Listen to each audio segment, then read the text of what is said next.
Welcome to West Virginia Beer Roads, a podcast all about beer from a West Virginia perspective.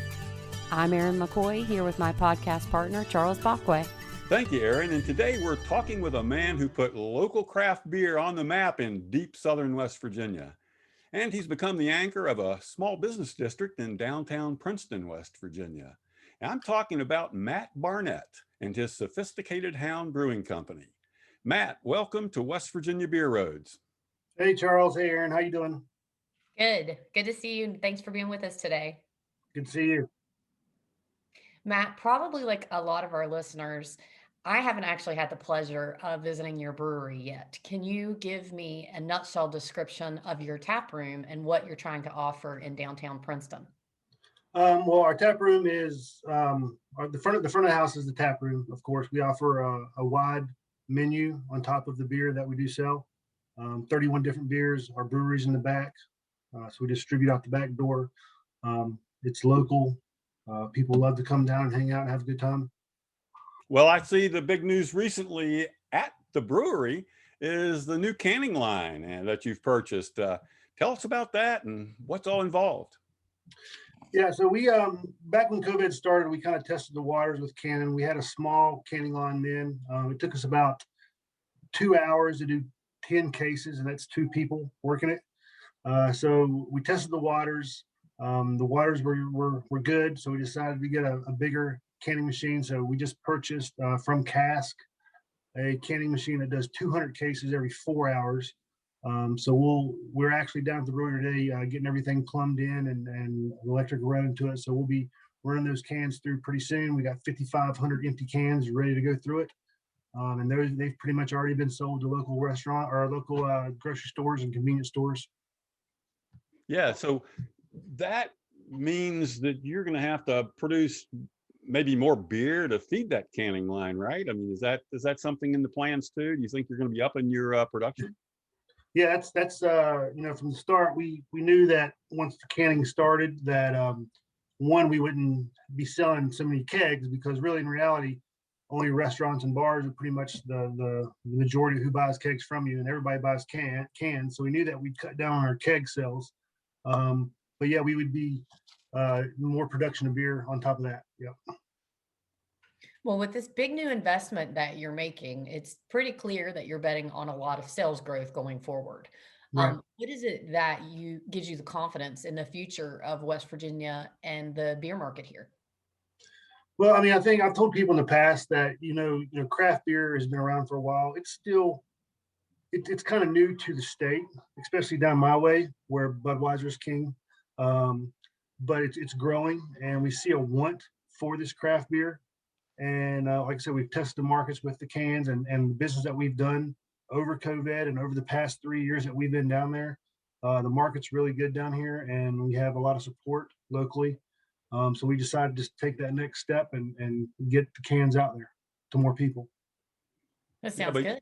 Yeah, like you and Weathered Ground are like the two breweries that are fairly close together down there in a sense, I guess. Like you said, there maybe historically there hasn't been as much penetration of all the craft beers in that market, but it's good to hear that you're seeing something real positive that's causing you to want to invest in it down there. Right.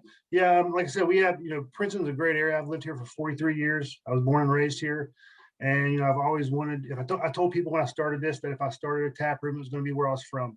There's been a need for it and a want for it for here for a while. And then when they started revitalizing the downtown area, that was our opportunity. And just before that, I sold kegs for about 5 years out of a building in my backyard to local restaurants. And it just progressed up, and we've had nothing but great success ever since. And you're humbled every night you're down there seeing the people come in. Well, Matt, what would you say are the most important things to succeeding in the local beer market today? Well, for one, you got to know your customer. You got to know your customer base. Down here in Southern West Virginia, craft beer is kind of a niche market, where it's a niche market in a lot of areas, but down here especially, people don't want to go so far outside the box. So you really have to know what to sell those people and where to stay. you have to know you have to know your demographic, you have to know your customer market, and you just have to.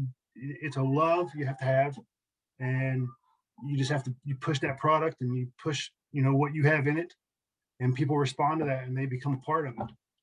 And that's what that's what we have a slogan at the tap room, homegrown, and basically it means that we put all of ourselves into it, and we get local as much as we can, and we're just really invested in the product, and all of our regulars that come down they feel part of the company, not just as a customer. So that's what we want.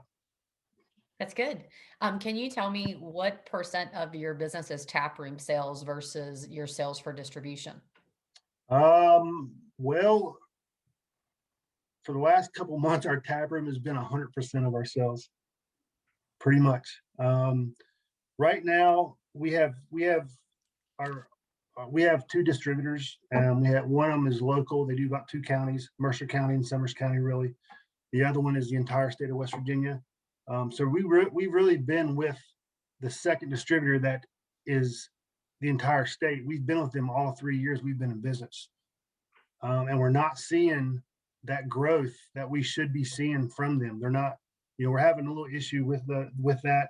We want to be more north. We want to be in the Clarksburg area, the Huntington area, Morgantown area, those craft beer areas, and we're having trouble right now because we feel sometimes you butt head with people, and we've been butting heads for a while with that second distributor. We're trying to get our product out there. We know the product sells down here, especially, and we have people, businesses every weekend call a tap room wanting to know how they can get our beer. And these are people from Charleston area, Kanawha County, Huntington, and all we can tell is that you have to contact our distributors. So that's where we're at right now. It's a really troublesome time with one distributor. But the second distributor, the first distributor that I mentioned, Mercer County, Summers County, they're great. They do their job. They push the product down here and it gets out. So we're hoping with these cans that that northern push will happen, because it's easier to sell cans. So that's what we're looking for. Well, Matt, I think as part of getting our listeners and viewers to know about you, it'd be good for you to take us back a few years and talk about how you got started in commercial brewing. I mean, were you an avid home brewer, or how did you get your interest in brewing? Well, like everybody else, we go to craft beer festivals. We enjoy the atmosphere of the craft beer festival, and you tell yourself, this would be a really cool job to have. When you're on that side of it, you don't realize how much work's involved on the other side. But yeah, we enjoy it every day. But so I started out as a home brewer. I just got these basic recipes, and basically they send you everything you want or you need, and they say pretty much just add water and here's your beer. I did that for a couple of years, and then I started reading about hops and yeast strands, and started making my own recipes up.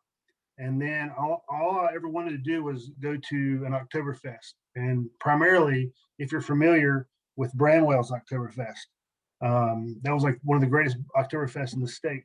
So I went legal because you have to have your licenses to go to the craft beer festival. And the year I went legal, that was the year before was the last year they had Bramwell. So that year was the first year they had the Pipe Stem Oktoberfest. And I went there with 3 beers, 1863 Pale Ale, Racer 8 American Stout, and Tail Chaser Blonde. And I was the first craft brewer to go out to tap out of beer that day. And at that point, I was approached by a distributor, and they said, you need to get your stuff out there. So I built a building in the back of my house and bought a small 3.5 barrel system. And the building had a small walk-in cooler that could house about 60 kegs in. And I started doing that just to local restaurants for about 5 years. I was happy with that. And, then this building came up in 2018 when Princeton was starting to renovate Mercer Street, and they wanted us down there. So we decided to take a chance. And we gutted the building from front to back, put in a brewery in the back side of it, tap room in the front, and we were going on 3 years down there. So I think you're a true kind of pull yourself up by the bootstraps kind of brewery. You didn't start with a lot of money. You didn't have a big investment. Like you said, you started in a garage, just having no tap room. And to me, there's a lot of people in West Virginia, and especially in smaller towns around this state, that need to be thinking about doing that same thing. You could be an Yeah. inspiration and a kind of a guide to folks, in other places in our area or our state that might want to do that. Were there, just curious, were there other brewers in the state that you'd like to could that helped you or gave you guidance along the way? When I first started, I was talking to brewers outside of the state, but the more I got involved, I started talking to Sam Mozzie at Big Timber, if you're familiar with that name. And then Sam Fond up at Weather Ground. He's been, he's a really great guy. He's helped us out many times when we need help. When we first opened, we were missing some equipment to fill kegs off the Bright Tank, and I called him up. He's like, "Yeah, man, come up here and get what you need. Well, no problem." So he's helped us out, and then you have Alex from Greenbrier Valley. He's a great guy. We trade back and forth. If he needs some grain, I'll get some hops. If he needs hops, I'll get some grain from him. So yeah, it's really cool that we all see ourselves in this together, and we work together instead of trying to. We don't see each other as competition. We see each other. Everybody's in it together. So yeah. So what were some of the hardest things you had to overcome just personally there, building a brewery and building a new products in an industry like this that you weren't, you didn't have a background in particular? Right. Yeah. I taught myself everything I know about brewing. And like I said, did a lot of reading. As far as building a tap room goes, we do not have any investors at all. We're 100% out of pocket, and we take pride in that. But of course, with that, you also move a little bit slower than you would if you had the investors there. You have to pay things off and buy things when you can buy them. So it's more of a slower process. But we do what we can, and we do all we can, and we push it as hard as we can push it. And we do really well at what we do. I think our system, it's we do a different type of brewing than other breweries in the state. We do infusion brewing, where other breweries do sparge or fly sparge brewing. Our opinion is that with infusion brewing, you get as much of the flavor and sugars off the grain that you can possibly get. And our system's a one-off system that was built just for us. Nobody else in the state has it. We have no push buttons in our brewery. Everything is manual as it can be. The only automated thing we have is our glycol system that keeps the fermenters cold. And what's the company that built your system? Who is that? We got it from a company out of California, and right off the top of my head, I couldn't tell you the name. That's all right. Yeah, most of us wouldn't know those names anyway. I just wanted. Right. Yeah.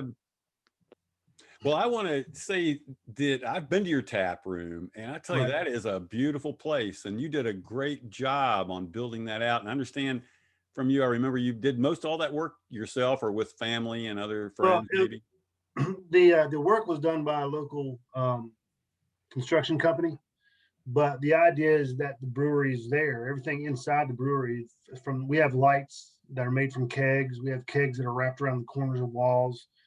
Everything you see in the brewery was my idea, and they just put it to life. When I said, "Hey, I want this, I want that," and that's what we did. It just seemed to me like it turned out to be one of the nicest places in the area to have a beer down in Princeton. Yeah, when we first seen the building, you walk in and you see those brick walls. A building like that is begging for a brewery or some type of bar with that exposed brick on the inside. And we have a lot of our art, and all of our art is from local artists. Our logo is a big metal sign on the brick wall. It's done by a local artist. Our tap heads are done by local artists. So we keep things as local as possible. Yeah, at some point after you opened, you also added that outdoor beer garden in an empty lot next door, which was a great place to have an empty lot. It was right by the brewery. Tell me about the experience with the beer garden and outdoor serving and all. Yeah, when we first opened it, before we put the fence up along the street there, several people thought that was just like a pull-in, like a drive, like a parking lot, and we'd see cars just come in on the patio and just park, and we had to go out there and tell them that was a patio until we got the fence up. But yeah, the patio has been very well received by everybody that comes down. The murals on the outside were painted by a local artist, Patch Whiskey, who's originally from Princeton. Yeah, people love it. They love coming down there in the summertime and sitting and hanging out. We even have people that would brave the elements if we put heaters out there to go out there and sit during the fall. So, and we have live music out. We before COVID hit, we'd have live music on the patio every Saturday during the summer. So yeah, it's a good time. That sure sounds like it. Yeah. Uh, what styles for you personally, Matt, do you prefer? And has that changed for you over time as you've been brewing? When I first started getting into craft beer, stouts were the big thing. Everybody was doing stouts. Stouts was what you wanted to drink. Stout was craft beer. And you kind of seen that move from stouts to IPAs. And now it's moving from IPAs to sours. But so from the start, I like dark beer. I like stouts. I like porters, dark browns. I've grown accustomed to IPAs because, when I first brewed my first IPA, I was like, in order for me to brew this, I've got to know what it tastes like. I've got to enjoy drinking it to really get the essence of it. So I started drinking a lot of IPAs and building recipes based on pretty much that, drinking IPAs to get that right taste. And we do. So, one of our beers that we do now is a black IPA, Queen Anne's Revenge. And just to throw a little something in there, we had a little friendly competition with Green Barn Valley.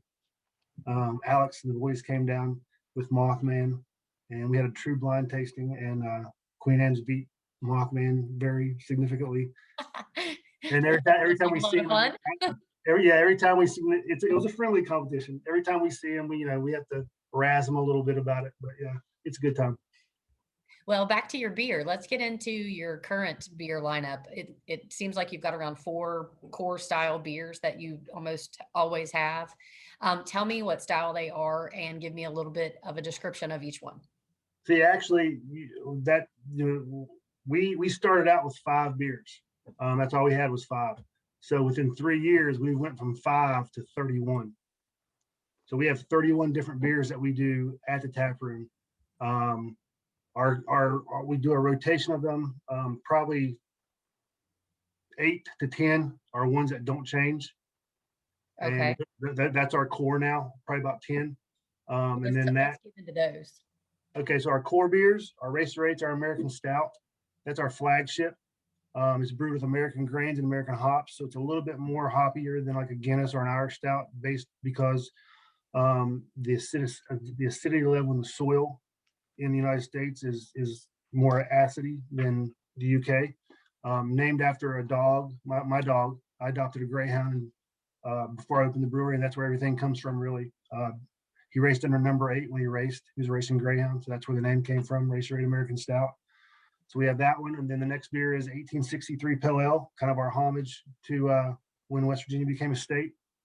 Tail Chasers are blonde. Mahaffey's Irish Red is based off a true Irish Red that we had a little bit extra to, and the name comes. My mother's family came from Northern Ireland in the late 1800s, so that's where the Mahaffey's, the name comes from. Rye Bellion is our version of an English brown that we do with rye grain and honey. And then that's probably our biggest core. Oh, El Jefe, I'm sorry, I forgot about El Jefe. It's a true Mexican lager that we brew with corn instead of grain. It's the house beer at a local Mexican restaurant down here that we brewed for them, that we also keep in the tap room now.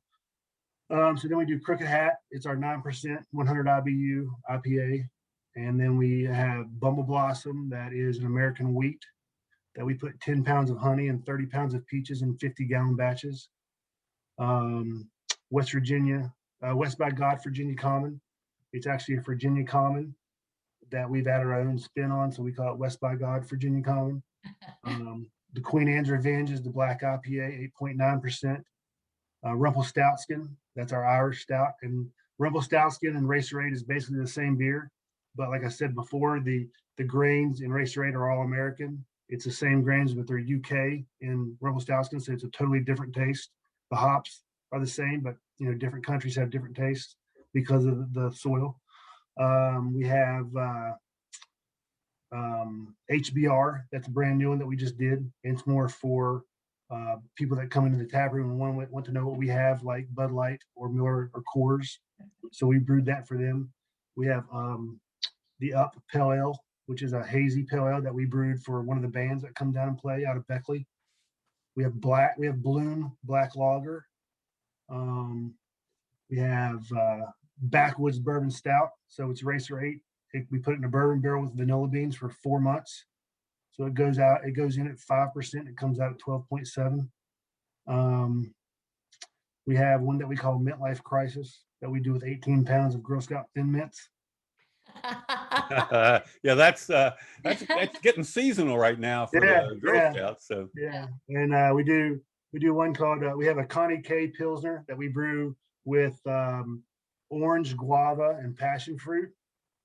We have a new one that we just came out with about a year or two ago called the Mango Lorian. It's a mango pilsner. That's good. A little Star Wars action there. Yeah, we enjoy naming our beers. We have an espresso stout that we call Java the Hutt. So, yeah. Hey, I know you've fooled around a little bit with local ingredients in the past. Any one of these, or anyone you want to mention that about anything local? Well, it's kind of hard where we're at getting local grains and local hops. Most of our local stuff right now is our honey. We get honey from right across the street.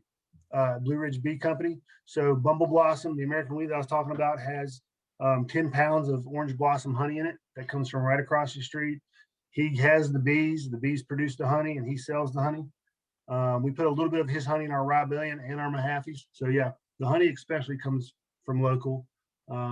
We've got a couple new things coming out that we're also messing with locally. Appalachian Coffee House, doing coffee stout, coffee blondes, stuff like that. Hey, how many of these beers that you just gone over in the course of as you go through the rotations, how many do you expect will be in the cans that you'll be putting out in the market in the future? Okay, so our canning, we're starting out with our first three out are going to be Tail Chaser, 1863, and Rybellion. Okay, so then after those three go out, we're going to add another three, and those three will be Racer 8, Crooked Hat, and Queen Anne's Revenge. So that'll give us 6, and then we're going to hold off until next year, where we're going to release our true German Marzen, Heidi's Marzen. We're going to put that in cans, and we'll probably add one more to that. So we're going to have 8. By this time next year, we'll have 8 different styles out. Yeah, well, that brings me to a good question. I mean, looking ahead, you've always got to be planning ahead, especially when you want to grow with the market. What do you see as styles that are ascending, that are on their way up? I mean, things that you're going to make to try to meet a demand that maybe is growing, but not so big today, or maybe just, something you want to do different. What's coming up that might be like that? Well, we're gonna start. We've done one hazy IPA and one hazy pale ale. We're gonna do a couple more of those because the hazies are getting pretty popular. The juicies, sours are getting big. We haven't tried any sours yet. We've talked about trying one, experimenting with one. These companies that are doing beer with hemp seeds, and so we've talked about that.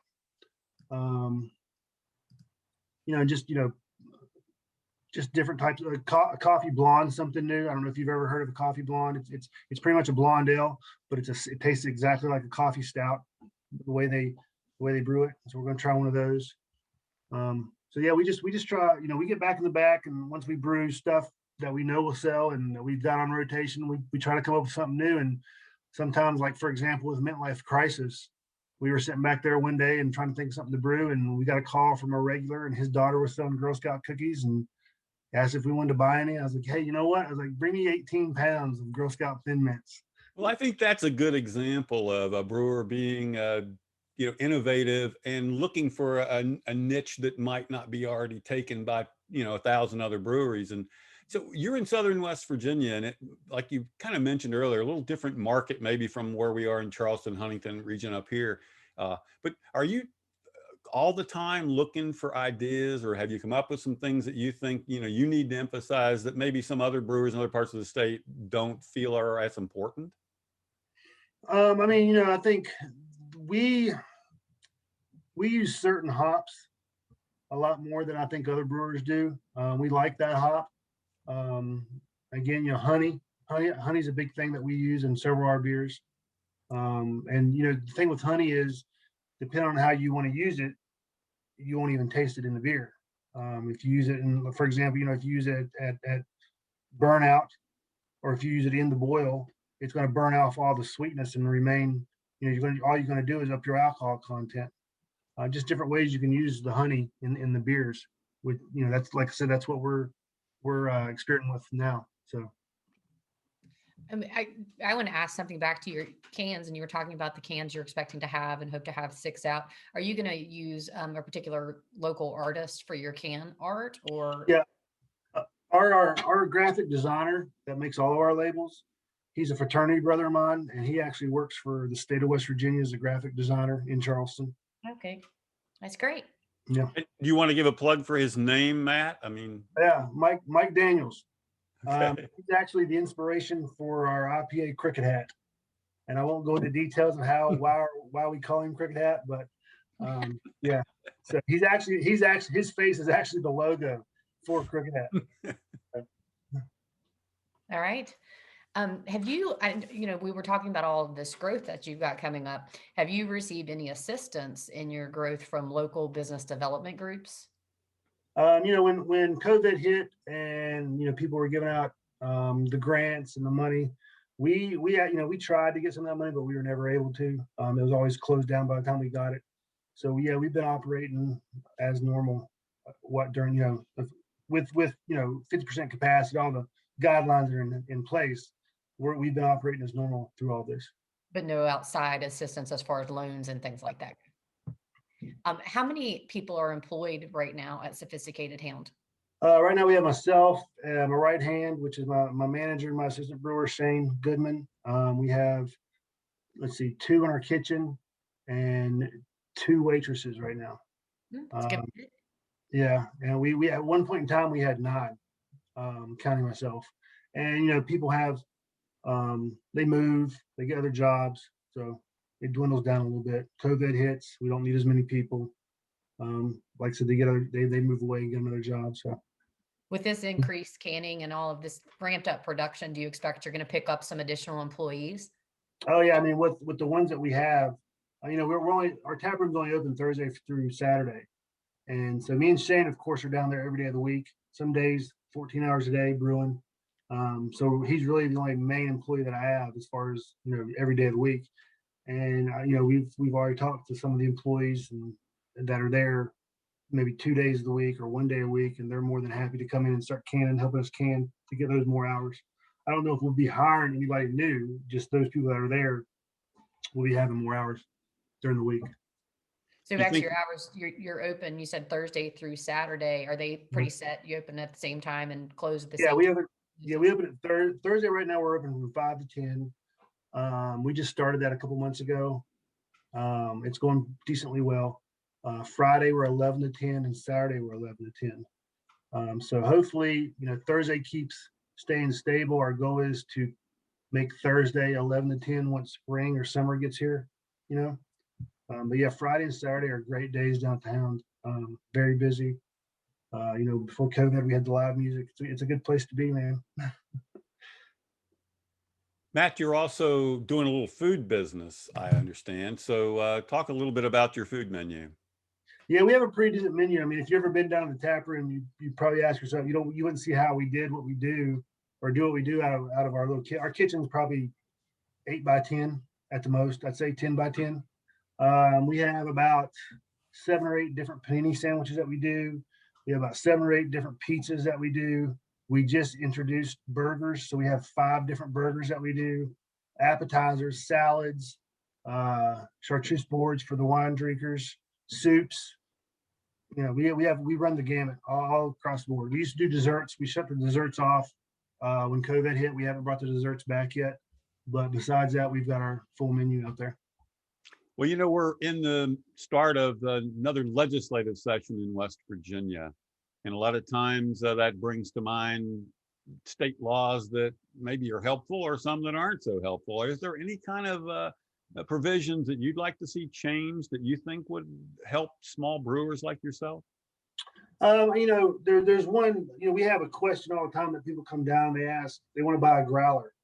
And, so they buy the growler and then they start to open the growler on premise and we have to stop them and they don't understand why. And, it's just a rule. And to us, if you can go to a winery and buy 4 or 5 bottles of wine and drink them on the premise, wine's anywhere from 10 to 14% alcohol in one bottle. And well, why can't, if I wanted to, I could sell pitchers of my beer. So why, a growler and a pitcher in our mind is the same thing, theoretically.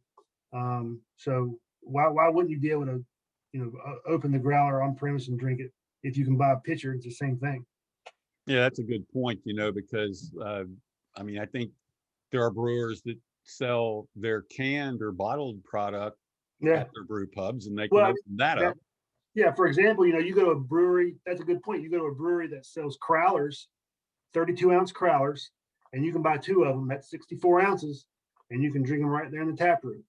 A growler is 64 ounces. So I don't understand, Yeah, that's a good point. Some of the other things that people have talked about are things like the, curbside delivery and, or other kinds of home delivery. Is that something that you guys have played with or considered? Well, when COVID hit and our last day of business was March 17th. And, we were closed down for about 3 weeks before we did anything. We had to dump, we dumped about $5,000 worth of product down the drain. And that's minute compared to some breweries. So I'm thankful for that. Yeah. But, before we started doing anything, it was 3 weeks. And then the governor allowed us to do front door service, just alcohol at that point. And so we did front door service. And the first month we did 2,000 cans at the front door. So that kind of opened our eyes to canning, of course. And then we did food out the front door. And then they gave us 50% outside. So we just went right along with what the guidelines were.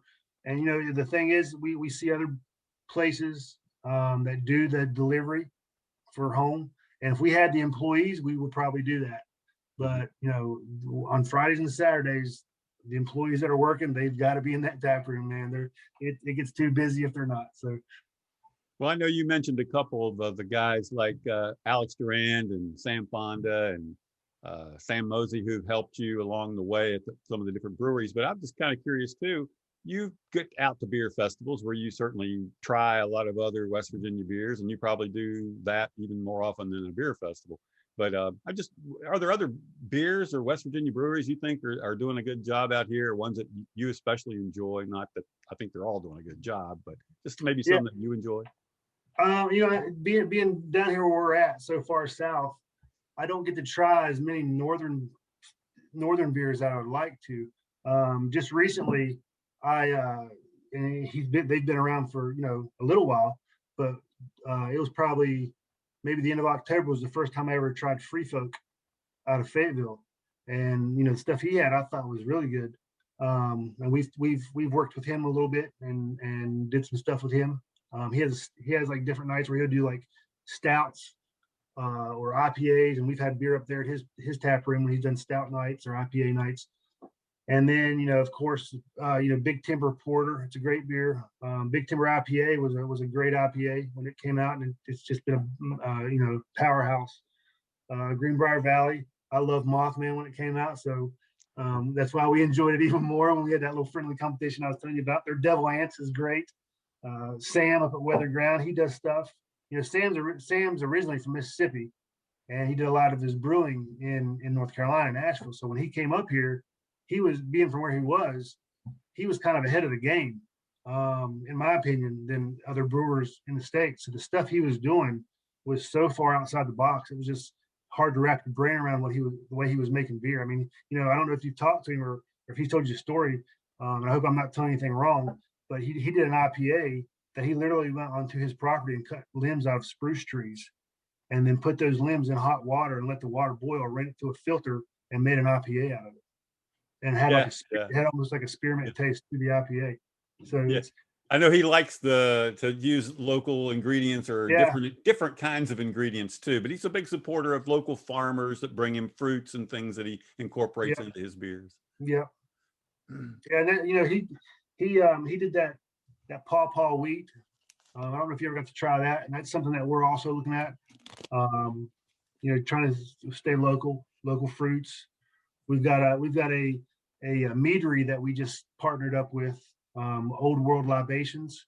They're right outside of Union, so we carry their product.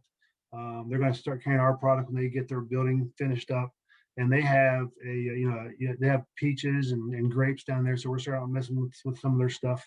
Yeah, fantastic to hear that. Yeah, I haven't had the chance to get over to Old World Libations. I know they're maybe a couple years old now, but or at least they've had a license, but I haven't had any of their products. But that's good to hear they're growing and that they're doing some things. We need to learn about them. Yeah, we've had them down at the tap room for probably a little over a month. We carry about 4 different styles they make. They do a peach mead and they do a triple berry. So we carry those, and I'll tell you from day one, that stuff's been flying off the shelves, man. The wine drinkers, they love that stuff. So, yeah, the quality then is up there where it needs to be. That's good to hear. Yeah. So I met you, I think, first time at a beer festival in West Virginia. What are some of your favorite beer festivals you get to in West Virginia? And I know we had a lot of them canceled this past year, but we're looking forward, to the future. We're going to have them, they'll be back. Yeah, like I said at the beginning, to me, just because of where we're from, where we're at down here, that the Bramwell Oktoberfest, if you ever went to it, it was the perfect location, the perfect scenery, just everything about it was perfect for a beer fest. And then, of course, Rails and Ales in Huntington, that's a big one, if you've ever been to that one. Foam at the Dome was a good one. Trying to think some of them I went to. That's probably the top 3. And then we had the one at Pipestem for a while, for a couple of years. But I really enjoyed Rails and Ales and Bramwell and Foam at the Dome. I think didn't you have a local festival right in Bluefield? I mean, close to you. Well, the thing about Bluefield is Bluefield's kind of like Bristol. So depending on where you're standing in Bluefield, it's either Virginia or West Virginia. So the spot where they have that beer festival, it's actually in Virginia. Oh, so, I remember that. I'd forgotten that. So you couldn't sell there. We couldn't. No. Oh. They needed to move it over about 20 feet and then we could come. So. Hey, Aaron, anything else? I think we've covered some pretty good topics this evening. Definitely wish you guys some luck going forward with your expansion and your new canning line. It's exciting. Hopefully we'll get it here in Charleston and Charles and I can check it out. Right. Yeah. We've, just real quick, we've been at a couple places in Charleston. Bricks and Barrels. I've seen you at Bricks and Barrels. Mm-hmm. Yeah. We've been at Sam's Uptown a little bit. I think Sam's. Is that the name of it? Sam's Sam's Uptown. Yeah. And then we were at the one. We've been at Fruth Pharmacy. And then that restaurant that's on top of the mountain up there. You know what I'm talking about? It used to be called Lookout. Lookout. Lookout. For a while. But we're hoping that these cans. We talk to our distributor, like I said, we talk to our distributor often, and we voice our opinions and our concerns and our problems. So we're hoping that these cans will really, be what it needed to be done to get that push up there. So Matt, remind me again the date, or remind everybody the date you expect, or the time period you expect these cans will be out in distribution, and we may start to look for them, in places like Charleston Huntington Market. We're hoping, like I said, we were down there today plumbing it up and running some electrical work to it. We still got to do that a little bit more tomorrow. You got to get all the kinks worked out of the system, make sure everything's running right. We're hoping by the latest March 1st, hopefully. That's what our goal is.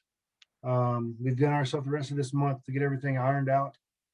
So hopefully it'll be before March 1st, but hopefully it will not be later than March 1st. That's what we're hoping on.